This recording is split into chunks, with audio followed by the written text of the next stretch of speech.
Assalamualaikum warahmatullahi wabarakatuh. Allahumma sholli wa sallim ala sayyidina Muhammadin miftahi bi rahmatillah.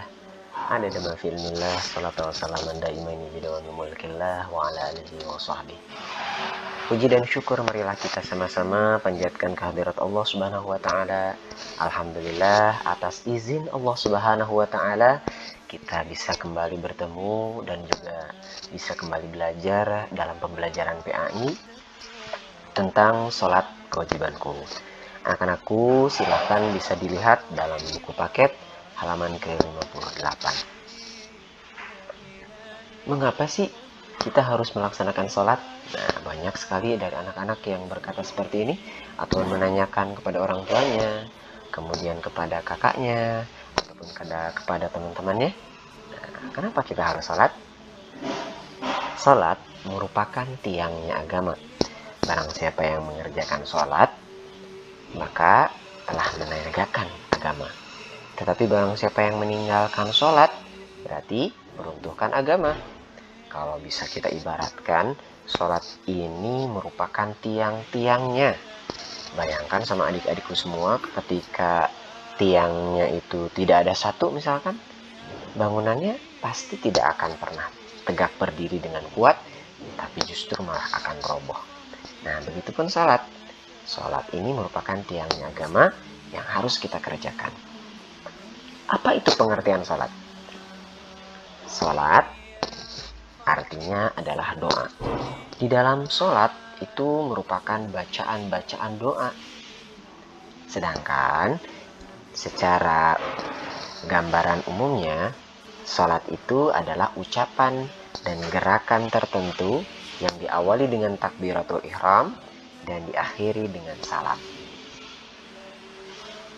Anak-anakku yang soleh dan juga cerdas, sholat adalah ibadah yang diperhitungkan pertama kali setelah hari kiamat. Sholat ini ketika kita mengerjakan sendiri, maka akan bernilai 1. Tetapi alangkah luar biasanya ketika kita bisa mengerjakan berjamaah, maka pahalanya 27 derajat. Luar biasa. Ya, makanya anak-anak, kita harus bisa melaksanakan sholat 5 waktu. Tidak boleh bolong-bolong sholatnya. Karena nanti setelah hari kiamat, sholat ini adalah amalan yang pertama kali akan dihisab. Jadi kalau kita ibaratkan sholat ini angka, maka sholat ini adalah angka 1. Kalau amalan-amalan yang lainnya bernilai 0. Tapi kalau angka 1-nya ada, sholatnya ada, kita selalu melaksanakan sholat, maka nilai 00 tersebut akan bernilai. Tapi beda halnya ketika sholatnya tidak ada, ya, angka 1-nya tidak ada, kita tidak pernah melaksanakan sholat ataupun bolong-bolong sholatnya, maka yang 0 itu tidak ada nilainya. Maka dari itu jangan pernah kita meninggalkan sholat.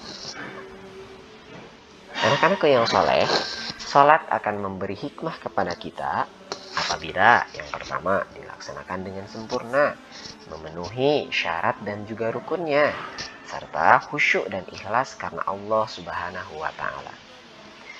Ketika kita sudah melaksanakan sholat dengan sempurna, kemudian syarat rukunnya juga sudah kita laksanakan, khusyuk karena Allah, maka kita akan mendapatkan hikmah sholat.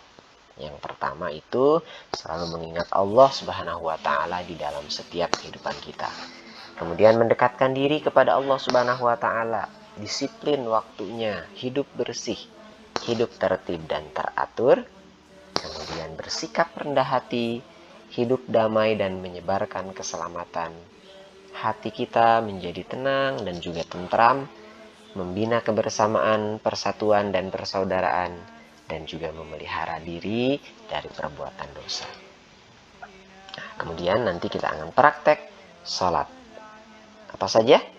Yang pertama, berdiri dengan tegak menghadap ke kiblat. Niat sholat, sholatnya niat sholat zuhur. Kalau sholat zuhur, niat sholat asar. Kalau sholat asar, dan sampai 5 niat sholat wajib, ya. Kemudian yang kedua, takbiratul ihram, membaca Allahu Akbar.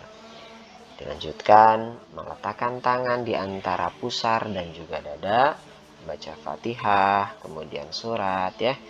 Kemudian ruku sambil membaca Allahu Akbar.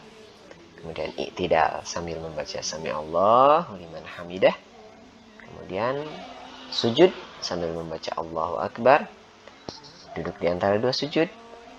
Kemudian juga duduk tasyahud awal, duduk tasyahud akhir, dan juga salam. Ya. Nah, nanti kita akan belajar bagaimana bacaan-bacaan sholat yang baik dan juga benar. Ya, baik, itu saja mungkin untuk video pembelajaran kali ini. Mudah-mudahan tidak puas ya, supaya nanti kita kupas tuntas di pembelajaran yang realnya. Terima kasih banyak anak-anakku yang soleh dan juga cerdas. Sehat selalu, dan semoga kita menjadi anak-anak yang berhasil, menjadi anak-anak yang pintar, soleh, dan menjadi kebanggaan kedua orang tua. Wallahul muwaffiq ila aqwamit thoriq. Wassalamualaikum warahmatullahi wabarakatuh.